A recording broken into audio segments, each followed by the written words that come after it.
श्री राम दोस्तों, स्वागत है आपका कविता की कहानियों में। आज की कहानी बरेली के एक भक्त श्री योगेंद्र गोयल जी की है। एक बार गोयल जी हल्द्वानी आए थे अपने व्यापार से संबंधित काम से। हालांकि शाम होने लगी थी, फिर भी उन्होंने सोचा चलो लगे हाथ कैंची में बाबा जी के दर्शन भी कर लेते हैं और उसके बाद समय से बरेली भी लौट जाऊंगा।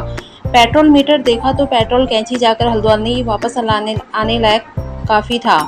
सोचा लौटकर भरा दूंगा। बाबा जी के शीघ्र दर्शन की लालसा ने पेट्रोल लेने में समय बर्बाद करना गवारा नहीं समझा और साथ में ये भी संदेह था कि कहीं लेट हो गया तो बाबा जी के दर्शन न हो पाए, कहीं वो विश्राम को न चले जाएं। गोयल जी कैंची पहुंचे, दर्शन हुए। जब जाने की आज्ञा मांगी तो महाराज जी ने रोक दिया। गोयल जी ने भी सोचा अब रात को काम ही क्या होना है बरेली में, सुबह पेट्रोल लेते हुए निकल जाएंगे। आनंद पूर्वक प्रसाद पाया और विश्राम करने चले गए धर्मशाला में। किंतु रात को ही 10:30-11 बजे बाबा जी की आज्ञा हुई, चलो अभी चलते हैं। बाबा जी ने यह भी नहीं बताया कि कहाँ चलना है और इसी उम्मीद में कि काठगोदाम हल्द्वानी की इच्छा में कहीं तो पेट्रोल पंप मिल जाएगा, वे बाबा जी को गाड़ी में बिठाकर चल दिए। पर जहाँ जहाँ पहुँचे पेट्रोल पंप बंद मिले।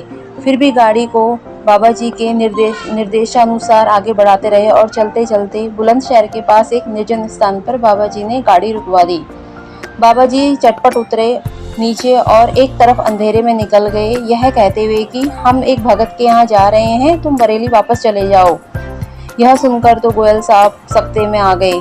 यह सोचने लगे अभी तक तो बाबा जी की शक्ति से गाड़ी चलती रही, पर अब बिना पेट्रोल के मैं बरेली कैसे पहुंचूंगा। और अंधेरी रात में ऐसे निर्जन स्थान में उस विकट परिस्थिति में उनके हृदय में भय का होना भी स्वाभाविक था। लाचार हो महाराज जी का स्मरण कर उन्होंने गाड़ी लौटाई और बरेली की ओर चल दिए। गाड़ी भी चलती रही, पर सहसा एक स्थान पर घरघराते हुए रुक गई। तब तो गोयल जी अत्यंत दुखी हो गए और भयभीत भी। पर बाबा जी ने ही तो उन्हें इस परिस्थिति में डाला था, तब क्या अनहोनी होती उनके साथ। एकाएक उनकी नजर काफी दूर बिजली की रोशनी पर पड़ी। यह तो कोई पेट्रोल पंप भी हो सकता है, उन्होंने सोचा।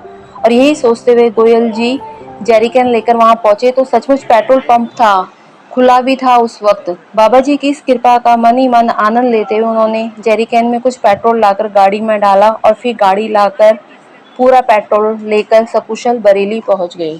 जय बाबा नीम करोली।